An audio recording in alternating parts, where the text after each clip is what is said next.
Good morning, I'm Chitrakar and these are the headlines of the hour.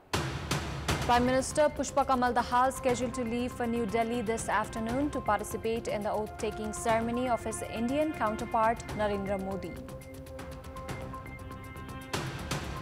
The meeting of the House of Representatives postponed as per the decision made by the meeting of the chief whips of main political parties this morning. Narendra Modi scheduled to take oath as India's Prime Minister for the third time. India bloc claims the opposition leaders not invited for the swearing-in ceremony. And West Indies thrashed newcomers Uganda by 134 runs in their T20 World Cup Group C match, with left-arm spinner Akil Hussain returning a 5-wicket haul. Prime Minister Pushpa Dahal is scheduled to leave for New Delhi this afternoon to attend the oath-taking ceremony of his Indian counterpart Narendra Modi. Prime Minister Dahal's press advisor Govinda Acharya informed that he will be leading a delegation to New Delhi. A meeting of the Council of Ministers had finalized a 5-member delegation led by Prime Minister Pushpa Dahal to attend the ceremony. The cabinet named the list of delegation that includes Dahal's daughter Ganga Dahal, who is also his personal secretary, along with Minister for Law, Justice and Parliamentary Affairs Padam Giri, Foreign Secretary Sewa Lamsal and the Chief of Protocol to travel alongside the Prime Minister. Former Prime Minister Sushil Koirala had attended Modi's oath-taking ceremony in the year 2014, while in 2019, former Prime Minister KP Sharma Oli had also reached India to attend Modi's oath-taking ceremony for the second term. Prime Minister Dahal is scheduled to return tomorrow. The meeting of the House of Representatives that was scheduled to be held today has been postponed. The meeting between chief whips of main political parties held at the official residence of the Speaker at Balwatar earlier this morning decided to postpone the meeting for 2 days. Discussions on the appropriation bill were scheduled to begin from today. Regular Parliament discussion will resume on Tuesday. The meeting has been postponed after parties demanded time to study budget book before holding discussions on the appropriation bill.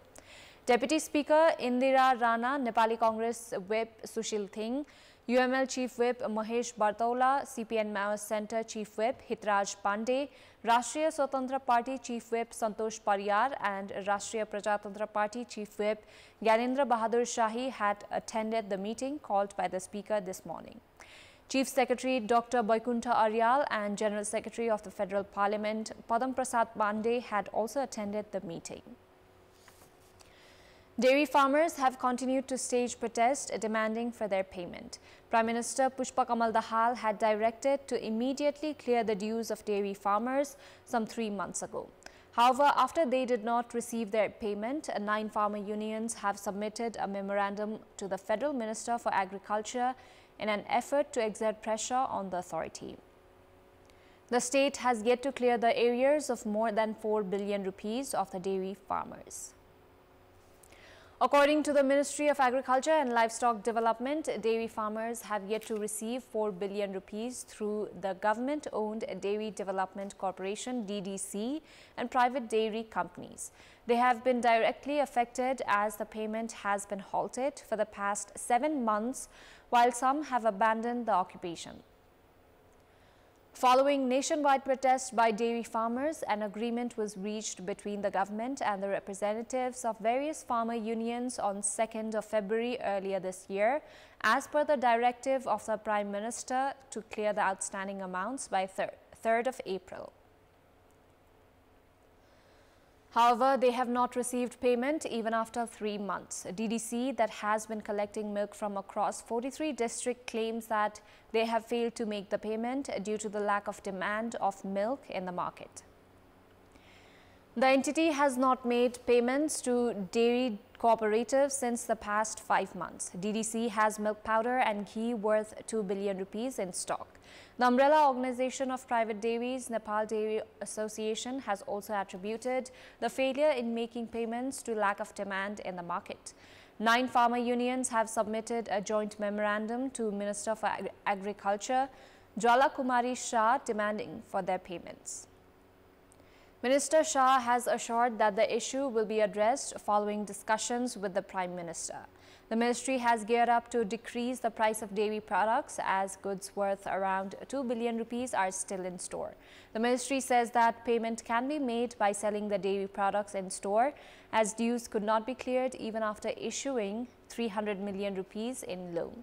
200,000 litres of milk is purchased by DDC daily, while 600,000 to 800,000 is purchased by private dairy companies. The remaining milk is being traded unofficially. Around 5.2 million litres of milk is produced in the country on a daily basis, while only 800,000 to 1 million litres of milk reach the market. The farmers have been at the receiving end amid lack of diversification in the production of dairy products and failure to meet the public's expectation in terms of quality. In our Public Voice segment, we had asked people in several provinces why the dues of dairy farmers had not been cleared despite repeated calls. Let's take a look at what they had to say.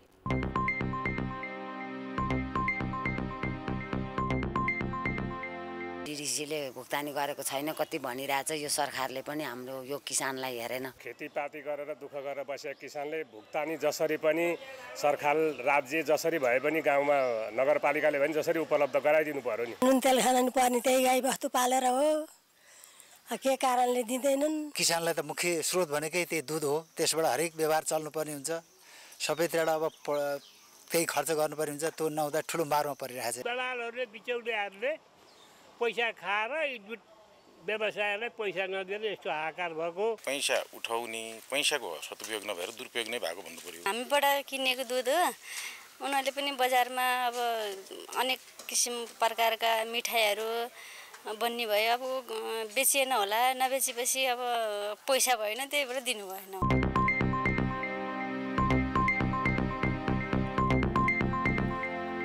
The largest party in the government, CPN-UML, claims it is a democratic party. However, the leadership of the party that has strong unions from the grassroots level is not democratic.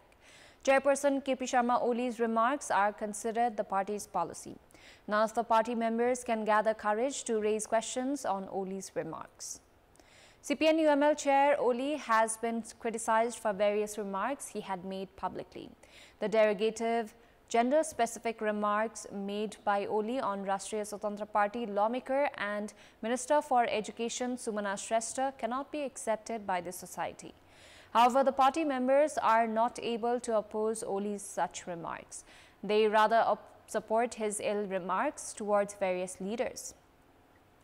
Oli told the party's central members that his speech was the party's political report. CPN-UML has all the required party structures, including Central Committee, Secretariat, Politburo, among others. As per the norms of a democratic party, discussions must be held with lower-level cadres as well as the Politburo while preparing the party's policy. However, none of the discussions are made against the will of party chairperson Oli. The party's committee was also announced during the general convention according to Oli's will, which is against the democratic system. Nobody could raise voices against Oli's move. Bhim Rawal, who had opposed the party's working ways and filed candidacy against him, was sidelined by Oli. Likewise, Ghanasham Bhushal, who used to raise his voice in favor of principles and system in the party, had been compelled to quit the party because of Oli. Leaders with a long history with CPN-UML were compelled to leave the party as well. Oli has continued to be prone to impulsive outbursts. He contradicted the demand of Nepali Congress leaders for the investigation on the Giribandhu Tea Estate scandal by saying that the scandal had occurred while Nepali Congress was leading the government. The party had been divided due to his unilateral working ways. Madhav Kumar Nepal, who had led CPN-UML for 15 years, had been compelled to quit the party and form another one. Oli used to ignore suggestions given by coalition partners when he was at the helm of the government. He had also made efforts to bring powerful state bodies under him while he served as the country's Prime Minister. The then CPN-UML that had two-thirds majority in the parliament had also split because of Oli. Time now for our segment, Public Pulse, where you text us with your opinion. Public Pulse. Here's the question: how can the number of students in community schools be raised? The options are A. Improve education standard, B. Manage required infrastructure, and C. Free from politics. Voting is on. Type any WS, select your option A, B or C and send it to 34001 to share your opinion with us. Time now for international update.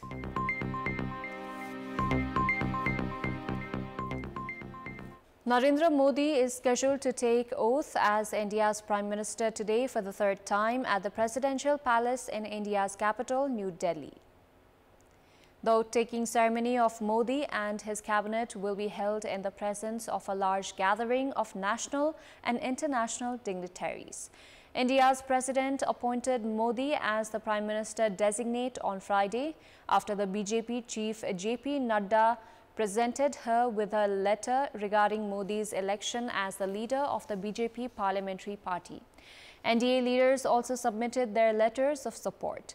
The president will administer the oath of office and secrecy to the Prime Minister and other members of the Union Council of Ministers at 7:15 p.m. today. The spotlight remains on allies and Chandrababu Naidu and Nitish Kumar, who have played an impactful role in the government formation of the NDA for the third, as the BJP failed to get to the majority mark in its own. Naidu with 16 MPs and Nitish Kumar with 12 hold ace up their sleeves and are expected to back plum post in the NDA government. The BJP, however, is expected to keep key portfolios with itself. Meanwhile, the India bloc has claimed that the opposition leaders have not received invites for the swearing-in ceremony. Congress General Secretary K.C. Venugopal claimed they have not received any information from the government requesting them to attend Narendra Modi's swearing-in ceremony. Palestinian President Mahmoud Abbas has instructed Palestine's envoy to the United Nations to request an emergency session of the UN Security Council to discuss the repercussions of the Israeli attacks on the Nuseirat refugee camp in the central Gaza Strip. Abbas is engaged in intensive diplomatic efforts with Arab and international stakeholders to convene the emergency session, the aim of which is to address the ongoing Israeli aggression against the Palestinian people and compel Israel to comply with the resolutions of international legitimacy.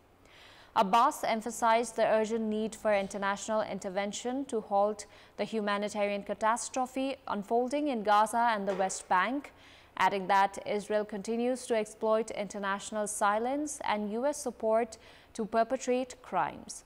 At least 210 Palestinians were killed and more than 400 others injured in Israeli airstrikes on the Nuseirat camp yesterday, according to a statement released by the media office of the Hamas-run government in Gaza. The casualties have been taken to the Al-Awda Health Center in Nuseirat and Al-Aqsa Martyrs Hospital in Deir al-Bala. Since its onset last October, the deadly conflict between Israel and Gaza ruling Hamas has led to 36,801 Palestinians killed and 83,680 others injured in the Strip. The Israeli army, police and intelligence body Shin Bet said in a joint statement that the airstrikes on Nuseirat had freed 4 Israeli hostages from 2 separate areas.